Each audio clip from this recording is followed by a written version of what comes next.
స్వాగతం. హెడ్లైన్ చూద్దాం.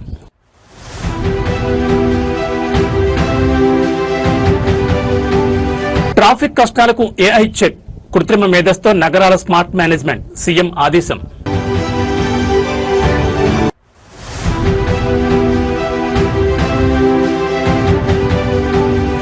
సామాన్యుడికి ఒక చట్టం, మంత్రి కొడుక్కి మరో చట్టమా? విద్యార్థి సంఘాల నిలదీత.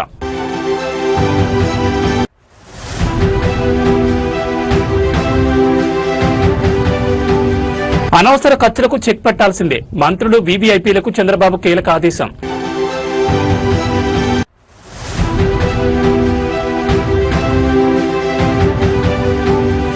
చంద్రబాబుతో పనిచేయడం రాక్షసత్వమే. తండ్రి పనితీరుపై నారా లోకేష్ చమత్కారం. ఇక డీటెయిల్స్ చూస్తే బండి భగీరథ ఫోక్సో కేసు వ్యవహారం రాష్ట్ర వ్యాప్తంగా నిరసనలకు దారితీస్తోంది. కేసు నమోదై రోజులు గడుస్తున్నా నిందితుడిని ఎందుకు అరెస్ట్ చేయడం లేదంటూ ప్రజా సంఘాలు, విద్యార్థి విభాగాల నేతలు పోలీసులను నిలదీస్తున్నారు. ఈ క్రమంలో మేడ్చల్ పోలీస్ స్టేషన్ వద్ద భారీ ఎత్తున నిరసన చేపట్టిన ఎస్ఎఫ్ఐ మరియు ప్రజా సంఘాల నేతలను పోలీసులు అరెస్ట్ చేయడంతో అక్కడ ఉద్రిక్త వాతావరణం నెలకొంది. బండి భగీరథ కేసులో పోలీసుల నిర్లక్ష్యపు ధోరణిని నిరసిస్తూ నేడు మేడ్చల్ పోలీస్ స్టేషన్ ముట్టడికి విద్యార్థి సంఘాలు పిలుపునిచ్చాయి. ఎస్ఎఫ్ఐ మరియు వివిధ ప్రజా సంఘాల కార్యకర్తలు పెద్ద ఎత్తున పోలీస్ స్టేషన్ వద్దకు చేరుకుని ధర్నాకు దిగారు. నిందితుడు బండి భగీరథను వెంటనే అరెస్ట్ చేయాలని, పోలీసుల పక్షపాత వైఖరి నశించాలంటూ నిరసనకారులు నినాదాలతో హోరెత్తించారు. నిరసనకారులు లోపలికి వెళ్లకుండా పోలీసులు అడ్డుకోవడంతో తోపులాట జరిగింది. ఈ క్రమంలో నిరసన తెలుపుతున్న పలువురు ఎస్ఎఫ్ఐ నేతలను, ప్రజా సంఘాల ప్రతినిధులను పోలీసులు బలవంతంగా ఇచ్చుకెళ్లి వ్యాన్లోకి ఎక్కించి స్టేషన్ తరలించారు. సాధారణ వ్యక్తులపై ఫోక్సో కేసు నమోదైతే గంటల్లో అరెస్ట్ చేసే పోలీసులు కేంద్ర మంత్రి కుమారుడు కావడంతోనే కాలయాపన చేస్తున్నారని నిరసనకారులు ఆరోపిస్తున్నారు. చట్టం అందరికీ ఒక్కటేనని, తక్షణమే చర్యలు తీసుకోవాలని డిమాండ్ చేస్తున్నారు. మరోవైపు నిందితుడు భగీరథ్ పరారీలో ఉన్నాడని, ఆయనను పట్టుకునేందుకు ప్రత్యేక బృందాలను ఢిల్లీ మరియు కరీంనగర్ పంపినట్లు సైబరాబాద్ పోలీసులు చెబుతున్నారు. హైకోర్టులో ముందస్తు బెయిల్ పిటిషన్ విచారణకు వస్తున్న తరుణంలో క్షేత్రస్థాయిలో విద్యార్థి సంఘాల ఆందోళనలు పోలీసులకు సవాల్గా మారాయి.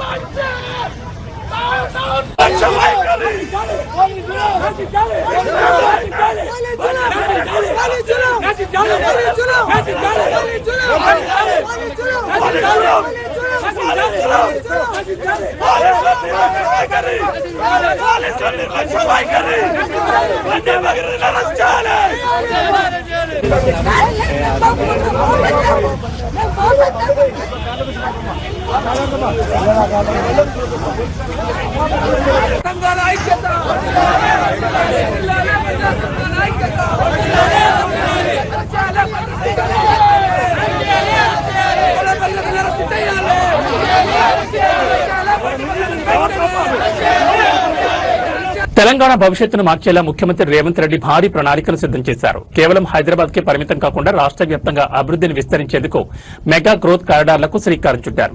వరంగల్, కరీంనగర్, ఖమ్మం వంటి కీలక నగరాలకు ఔటర్ రింగ్ రోడ్ల నిర్మాణంతో పాటు ట్రాఫిక్ నియంత్రణకు ఆర్టిఫిషియల్ ఇంటెలిజెన్స్ సాంకేతికతను వాడాలని కీలక ఆదేశాలు జారీ చేశారు.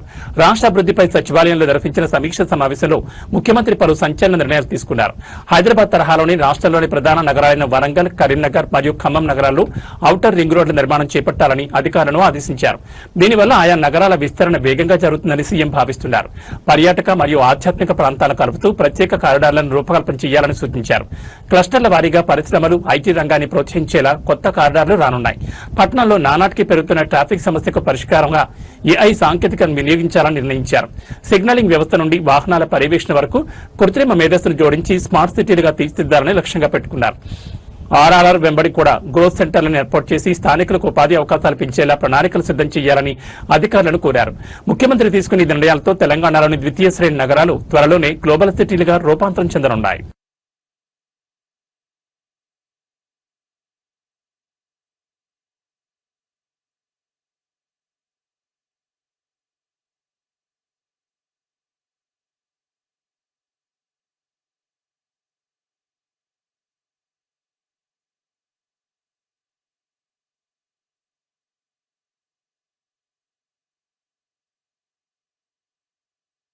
ఆంధ్రప్రదేశ్ ముఖ్యమంత్రి చంద్రబాబు నాయుడు పాలనలో తనదైన ముద్ర వేస్తున్నారు. ప్రభుత్వ ధనం వృధా కాకూడదని, పొదుపు చర్యలు తన నుండే ప్రారంభం కావాలని ఆయన ఒక సంచలన నిర్ణయం తీసుకున్నారు.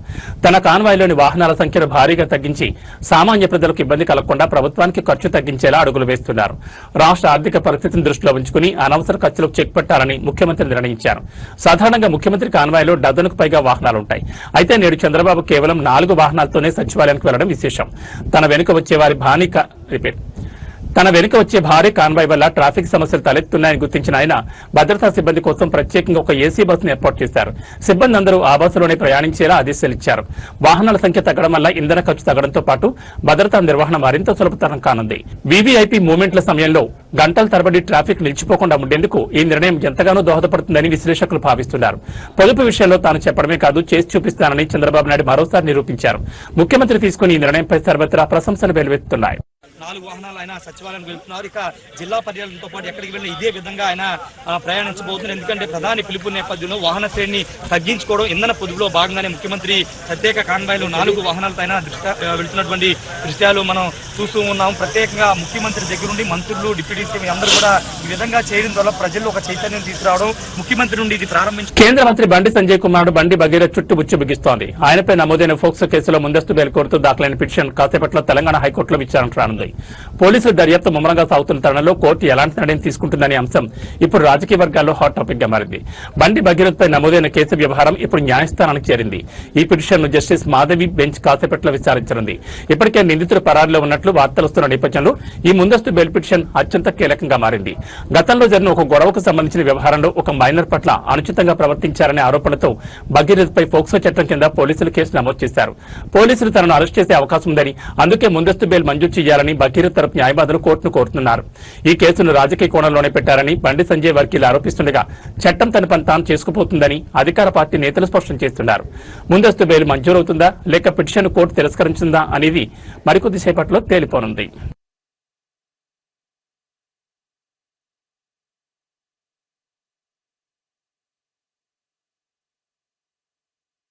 ముఖ్యమంత్రి చంద్రబాబు నాయుడు పని రాక్షసత్వం గురించి అందరికీ తెలిసిందే. అయితే తాజాగా ఆయన తనయుడు మంత్రి నారా లోకేష్ దీనిపై చేసిన వ్యాఖ్యలు ఇప్పుడు సోషల్ మీడియాలో వైరల్ అవుతున్నాయి. ఒక లక్ష్యం పూర్తి కాకముందే మరో పెద్ద లక్ష్యాన్ని నిర్దేశించడంలో చంద్రబాబు సిద్ధహస్తులని, ఆయన వేగాన్ని అందుకోవడం ఎవరికైనా కష్టమేనని లోకేష్ పేర్కొన్నారు. చంద్రబాబు నాయుడు వర్క్ స్టైల్ గురించి లోకేష్ పంచుకునే విశేషాలు రాజకీయ వర్గాల్లో చర్చనీయాంశమయ్యాయి. ఏదైనా విజయం సాధించినప్పుడు కనీసం 5 నిమిషాల పాటు ఆ సంతోషాన్ని అనుభవించే సమయం కూడా చంద్రబాబు ఇవ్వరని, వెంటనే మరో లక్ష్యం దిశగా పరుగులు పెట్టిస్తారని లోకేష్ తెలిపారు. ప్రధాని మోడీ ఇంటికి వచ్చి వెళ్లిన వెంటనే తాను సింగపూర్ వెళ్లాల్సి వచ్చిందని, అక్కడి నుంచి ఢిల్లీ, అస్సాం, ఆపై విజయవాడను ప్రయాణించాల్సి వచ్చిందని తన షెడ్యూల్ గురించి వివరించారు. కేవలం 4 గంటల ప్రయాణ వ్యవధిలోనే 22 కీలక అంశాలపై చంద్రబాబు ఆదేశాలు ఇచ్చారని, వాటిని వెంటనే ఫాలో అప్ చేయాలని నిర్దేశించారని లోకేష్ చెప్పుకొచ్చారు. నిరంతరం ప్రజాసేవ, అభివృద్ధి కోసం పరితపించి ఆయనతో పనిచేయడం చాలా కష్టమని, కానీ ఆ శ్రమ రాష్ట్ర భవిష్యత్తుకు ఎంతో అవసరమని లోకేష్ అభిప్రాయపడ్డారు. ముఖ్యమంత్రి చంద్రబాబు క్రమశిక్షణ, పనివేగం వల్లే ఆంధ్రప్రదేశ్ అభివృద్ధి పదంలో దూసుకు వెళ్లిపోతోందని మంత్రి లోకేష్ ఈ సందర్భంగా స్పష్టం చేశారు. చంద్రబాబు నాయుడు గారు మాకు నేర్పించింది ఒకటే అండి, ఏమైనా సాధిస్తే కనీసం 5 నిమిషాలు ఎంజాయ్ చేసే అవకాశం మాకు ఎవడైనా 5 నిమిషాలు అవకాశం ఇవ్వడు. మీరందరూ చూశారు, గౌరవ ప్రధానమంత్రి గారు ఇంటికి వచ్చారు. దాని తర్వాత ఆయన కలిసిన వెంటనే ఆ రోజు రాత్రి సింగపూర్కి వెళ్ళాం. నేను వెళ్ళా. మాకు వర్కింగ్ గ్రూప్ ఉంది సింగపూర్ మంత్రి గారితో. ఆ మీటింగ్ పెట్టుకున్న తర్వాత తిరిగి ఢిల్లీకి వెళ్ళి గౌరవ ముఖ్యమంత్రి గారితో అస్సాంకి వెళ్ళా. 2 గంటల ఫ్లైట్. అస్సాం నుంచి మళ్ళీ విజయవాడకి వచ్చి 2 గంటల ఫ్లైట్. 4 గంటల్లో నాకు 22 పాయింట్స్ ఇచ్చారు ఫాలోఅప్ చేశాక. మీ అన్న సార్ మీతో పని చేస్తాం, చాలా కష్టమైన పని అని చెప్పా. కనీసం ఫ్లైట్ ఉంది, కొంచెం ఎంజాయ్ చేయనండి సార్, కొంచెం ప్రశాంతంగా భోజనం చేయనండి, పిచ్చపార్టీ డిస్కషన్ చేయాలి, ఇదేరా పిచ్చపార్టీ డిస్కషన్ అని చెప్పాడు ఆయన. సో ఆయన ఏంటంటే మేము ఎక్కడ రిలాక్స్ అవుతాం, మేము ఎక్కడ 25% ఆఫ్ ఇన్వెస్ట్మెంట్స్ ఆంధ్ర రాష్ట్రానికి వచ్చింది భారతదేశంలో అని ఎక్కడ రిలాక్స్ అవుతాం అన్న భయంతో నెక్స్ట్ ఏంటి కంటిన్యూస్గా మమ్మల్ని పుష్ చేస్తున్నాం. రాష్ట్రంలో కాంగ్రెస్ ప్రభుత్వం అధికారంలోకి వచ్చిన తర్వాత పరిస్థితులు దారుణంగా మారాయని విపక్షాలు ధ్వజమెత్తున్నాయి. పాలనలో ప్రభుత్వం పూర్తిగా విఫలమైందని, ముఖ్యంగా రైతాంగం తీవ్ర ఇబ్బందులు ఎదుర్కొంటున్నారని నేతలు విమర్శలు గుప్పిస్తున్నారు. క్షేత్రస్థాయిలో రైతుల పరిస్థితిని చూస్తే తప్ప ముఖ్యమంత్రి రేవంత్ రెడ్డికి వాస్తవాల అర్థం కావంటూ మండిపడుతున్నారు. తెలంగాణలో అధికార మార్పిడి తర్వాత హామీల అమలు మరియు పాలనా తీరుపై రాజకీయ దుమారం రేగుతోంది. కాంగ్రెస్ ప్రభుత్వం వచ్చిన ఈ కొద్ది కాలంలోనే అన్ని వర్గాల ప్రజలు అసంతృప్తితో ఉన్నారని, ప్రభుత్వ యంత్రాంగంపై పట్టు కోల్పోయిందని విపక్ష నేతలు ఆరోపిస్తున్నారు. ధాన్యం కొనుగోళ్లలో జాప్యం, గండి సంచలనం గిట్టుబాటు కొరత మరియు మద్దతు ధర అందకపోవడం వంటి అంశాలపై రైతులు ఆందోళన చెందుతున్నారు. క్షేత్రస్థాయిలో పర్యటిస్తేనే అన్నదాతల కష్టాలు తెలుస్తాయని ముఖ్యమంత్రికి హితవు పలుకుతున్నారు. ఏసీ గదుల్లో కూర్చుని సమీక్షలు చేస్తే సరిపోదు, పొలాల వద్దకు వచ్చి రైతు పరిస్థితి చూడండి అంటూ ప్రతిపక్షాలు ప్రభుత్వాన్ని నిలదీస్తున్నాయి. ఎన్నికల సమయంలో ఇచ్చిన గ్యారంటీలను అమలు చేయడంలో ప్రభుత్వం వెనుకబడిందని, కేవలం మాటలతో కాలయాపన చేస్తోందని విమర్శలు వినిపిస్తున్నాయి. ప్రభుత్వ తీరుపై వస్తున్న ఈ ఆరోపణలను కాంగ్రెస్ శ్రేణులు తిప్పికొడుతుండగా క్షేత్రస్థాయిలో మాత్రం రాజకీయ బడి కొనసాగుతోంది. రైతుల పరిస్థితి ఎట్లా ఉంది? చాలా కఠినంగా ఉన్నది. కండిషన్ పెట్టినట్టు ఉంది రైతుకి.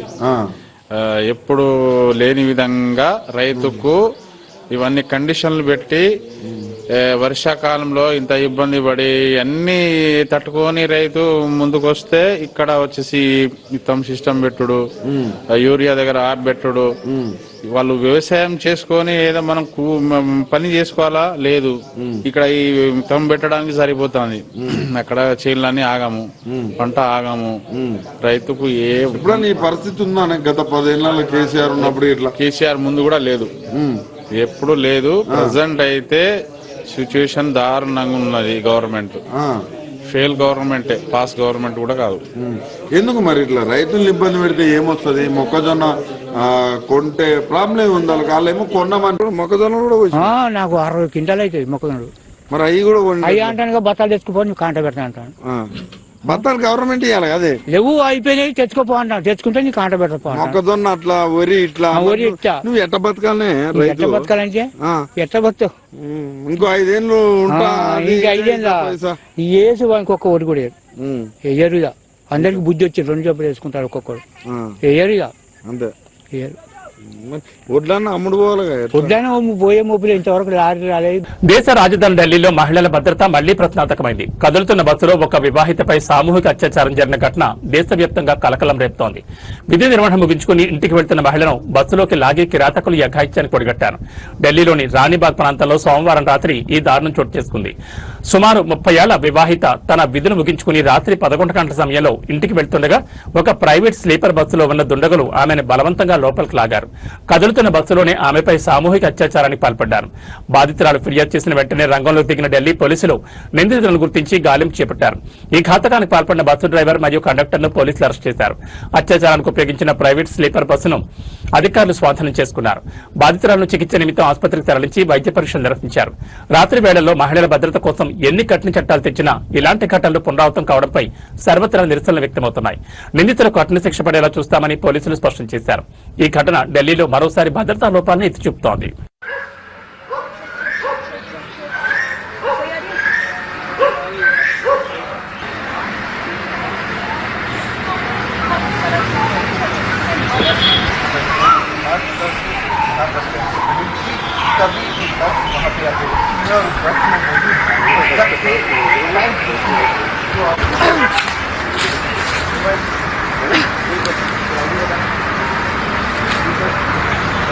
मुझे 12 में होता है। अरे सर कोशिश करने वाले भी नहीं होते हम खड़े हो जाते तो क्या మద్యం మత్తు మనిషిని ఎంతటి బాధ్యత రాహిత్యానికి గురిచేస్తుందో చెప్పేందుకు ఈ ఘటన నిదర్శనం. నిండుగా మద్యం సేవించిన ఒక యువతి తన వెంట ఉన్న చిన్నారిని కూడా పట్టించుకోకుండా వాహనం నడిపి చివరికి రోడ్డుపైన కుప్పకూలిపోయింది. తల్లి స్పృహ లేకుండా రోడ్డుపై పడి ఉంటే ఆ పసిబిడ్డ ఏడుస్తున్న దృశ్యాలు చూపర్ల మనసును కలిచివేస్తున్నాయి. మద్యం మత్తులో వాహనం నడుపుతున్న ఒక యువతి అదుపు తప్పి రోడ్డు మధ్యలో పడిపోయింది. యువతి రోడ్డుపై అపస్మారక స్థితిలో పడి ఉండగా ఆమె వెంట ఉన్న చిన్నారి ఏడుస్తూ రోడ్డుపై కనిపించాడు. పసిబిడ్డ ఏడుస్తున్నా స్పందించలేని స్థితిలో ఆ యువతి మద్యం మత్తులో ఉండడం గమనార్హం. ఇది గమనించిన స్థానికులు వెంటనే అక్కడ చేరుకుని చిన్నారిని ఓదార్చారు. అనంతరం ట్రాఫిక్ పోలీసులకు సమాచారం అందించారు. ఘటనా స్థలానికి చేరుకున్న పోలీసులు ఆమె వివరాలు సేకరించి సురక్షితంగా ఆమెను మరియు చిన్నారిని కుటుంబ సభ్యులకు అప్పగించారు. దీనికి సంబంధించిన వీడియో నెట్టింట వైరల్ కావడంతో నెట్జన్లు తీవ్రంగా స్పందిస్తున్నారు. మత్తులు తన ప్రాణాలనే కాదు పసిబిడ్డ ప్రాణాలను కూడా పణంగా పెట్టడంపై నెట్జన్లు సదరు యువతిపై ఆగ్రహం వ్యక్తం చేస్తున్నారు. డ్రంక్ అండ్ డ్రైవ్ వల్ల ఇలాంటి ప్రమాదకర పరిస్థితులు ఎదురవుతున్నాయని, ప్రాణాలను ప్రమాదంలో పడేయొద్దని పోలీసులు హెచ్చరిస్తున్నారు. अरे कुछ नहीं हुआ, ऐसे क्यों घबरा रहे हो? कुछ नहीं हुआ। ऐसे कैसे मारे? नहीं मारी है, बिल्कुल नहीं लगी है। वो साइड में नहीं है।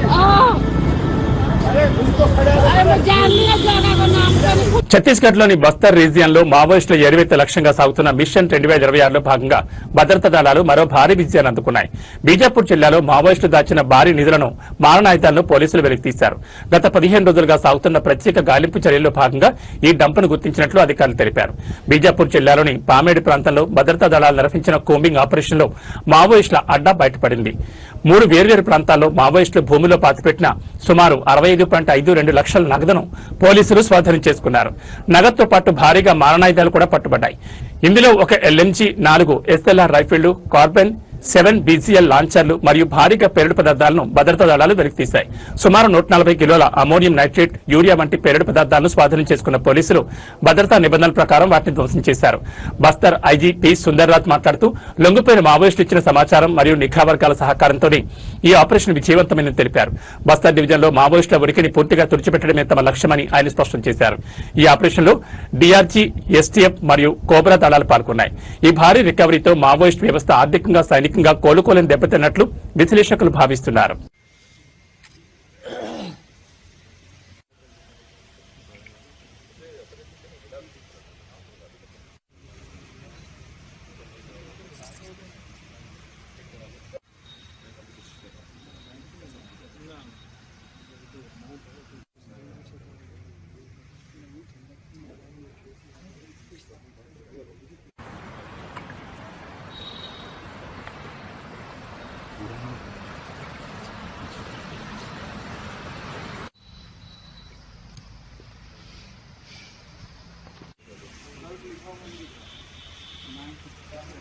मत गायब करना है देख लीजिए।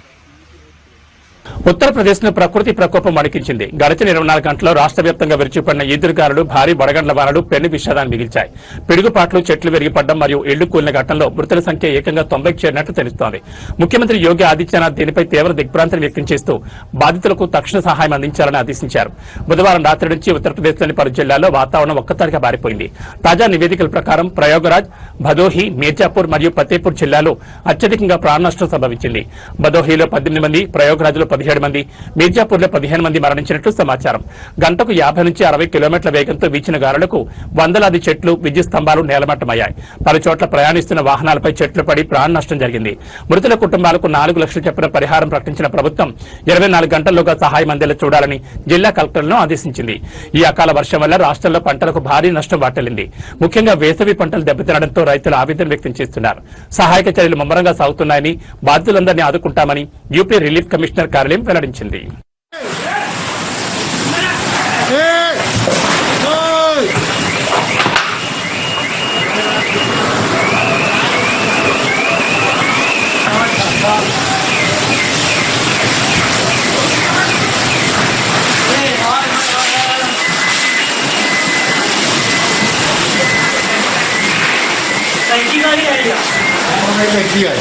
हम कहीं भी आए रामचंद्र करते रहे।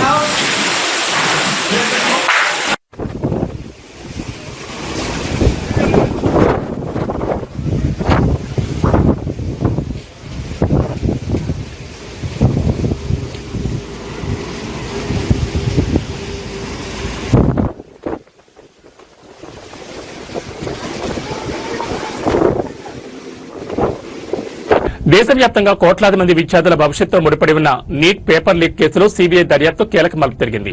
రాజస్థాన్ స్పెషల్ ఆపరేషన్స్ గ్రూప్ నుంచి కేసును స్వీకరించిన 24 గంటల్లోనే సీబీఐ అధికారులు దూకుడు పెంచారు. జైపూర్ చెందిన ఒకే కుటుంబానికి చెందిన 3 నిందితులను అరెస్ట్ చేసి వారిని న్యాయమూర్తి ఎదుట హాజరుపరిచారు. నీట్ పరీక్ష పత్రాల లీకేజీలో ప్రమేయం ఉన్నట్లు ఆరోపణలు ఎదుర్కొన్న నిందితులను సీబీఐ అధికారులు బుధవారం జైపూర్లోని న్యాయమూర్తి ధర్మేంద్ర కుమార్ శర్మ నివాసం వద్ద హాజరుపరిచారు. అరెస్ట్ అయిన వారిలో జైపూర్ చెందిన దినేష్ బివాల్, ఆయన సోదరుడు మంగీలాల్ బివాల్ మరియు మంగీలాల్ కుమారుడు వికాస్ బివాల్ ఉన్నారు. వీరితో పాటు గురుగ్రామ్ చెందిన యష్ యాదవ్, నాసిక్ చెందిన శుభం ఖైర్నార్లను కూడా సీబీఐ అదుపులోకి తీసుకుంది. నిందితులు సుమారు 30 లక్షలకు ప్రశ్నాపత్రాన్ని కొనుగోలు చేసి రాజస్థాన్లోని సీకర్ కేంద్రంగా ఉన్న కోచింగ్ విద్యార్థులకు భారీ తరకు విక్రయించినట్లు సీబీఐ అనుమానిస్తోంది. జైపూర్లో హాజరుపరిచిన అనంతరం తదుపరి విచారణ నిమిత్తం నిందితులను ఢిల్లీకి తరలించేందుకు సీబీఐ ట్రాన్సిట్ రిమాండ్ కోరింది. అరెస్ట్ అయిన వారిలో దినేష్ బివాల్కు రాజకీయ సంబంధాలున్నాయన్న ఆరోపణలు ఇప్పుడు రాజస్థాన్ రాజకీయాల్లో కాకరేపుతున్నాయి. దీనిపై అధికార ప్రతిపక్షాల మధ్య మాటల యుద్ధం నడుస్తోంది. పేపర్ లీక్ మూలాలు ఎక్కడున్నాయి, ఈ వెనుక ఇంకా పెద్ద తలకాయలు ఎవరైనా ఉన్నారా అనే కోణంలో సీబీఐ అధికారులు లోతైన దర్యాప్తు చేస్తున్నారు. नीट के वही आरोपी जिन्हें पर्चे लिख के मामले में सीबीआई ने गिरफ्तार किया, पहले एसओजी की कस्टडी में थे और अब इन्हें वहाँ पर ये देखिए, ये 3 और ये 4 लोग हैं। इन चारों को यहाँ पर स्पेशल जज के घर में पेश किया जा रहा है। सीबीआई के तमाम और एसओजी की इनसे लगातार जब उन पर पता लग गया कि ये जिस तरह से न्यूज़पेपर लीक मामले को लेकर कार्रवाई की गई, उसके बाद तमाम आरोपियों को सीबीआई जो है मजिस्ट्रेट के घर पर लेकर आई है और तस्वीरों में देख सकते हैं तमाम लोगों को मजिस्ट्रेट के सामने पेश किया जा रहा है। పేదరికం పసిబిడ్డను పరాయి పాలు చేస్తుంది. కడుపున పుట్టిన బిడ్డను కంటికి రెప్పలా కాపాడుకోవాల్సిన తల్లిదండ్రులే ఆర్థిక ఇబ్బందుల నెపంతో ఆ చిన్నారిని 3 లక్షల రూపాయలకు విక్రయించారు. మెదక్ జిల్లా కొల్చారం మండలంలో వెలుగు చూసిన ఈ శిశు విక్రయ ఘటన కలకలం రేపుతోంది. అంగన్వాడీ సిబ్బంది అప్రమత్తతో ఈ దారుణం వెలుగులోకి వచ్చింది. కొల్చారం మండలం పోతిరెడ్డిపల్లి తాండాకు చెందిన బేబీ సింగ్ శిరీష దంపతులకు ఇప్పటికే 3 ఆడపిల్లలున్నారు. ఈ ఏడాది మార్చి నెలలో శిరీష మెదక్ మాతా శిశు కేంద్రంలో 4వ ఆడబిడ్డకు జన్మనిచ్చింది. అయితే అప్పటికే ఉన్న 3 ఆడపిల్లలను పోషించడమే భారంగా మారడంతో 4వ సంతానాన్ని విక్రయించాలని ఆ దంపతులు నిర్ణయించుకున్నారు. మధ్యవర్తుల సహాయంతో సిద్దిపేట జిల్లా అల్లీనగర్ ప్రాంతానికి చెందిన సంతానం లేని కమలమ్మ లెంగయ్య దంపతులకు 3 లక్షలకు ఆ పసిబిడ్డను విక్రయించారు. ప్రసవం తర్వాత తల్లి వద్ద బిడ్డ లేకపోవడాన్ని గమనించిన అంగన్వాడీ సిబ్బందికి అనుమానం వచ్చి ఐసీడీఎస్ అధికారులకు సమాచారం అందించారు. అధికారులు తాండాలో విచారణ చేపట్టగా శిశు విక్రయం జరిగినట్లు నిర్ధారణ అయింది. ఐసీడీఎస్ అధికారుల ఫిర్యాదుతో రంగంలో దిగిన పోలీసులు శిశువు తల్లి, కొనుగోలు చేసిన దంపతులు మరియు ఈ వ్యవహారంలో కీలక పాత్ర పోషించిన మధ్యవర్తులతో సహా మొత్తం 9 మందిని అరెస్ట్ చేశారు. ప్రస్తుతం ఆ శిశువును అధికారులు రక్షించి శిశు గృహానికి తరలించారు. పేదరికం సాగుతో విక్రయాలు జరిగితే చట్టపరమైన చర్యలు తప్పవని పోలీసులు హెచ్చరిస్తున్నారు.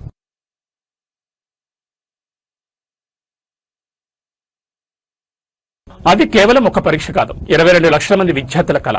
నెలల తరబడి నిద్రాహారాలు మానేసి పుస్తకాలతో కుస్తీ పట్టి రేయింబవళ్లు కష్టపడి రాసిన పరీక్ష.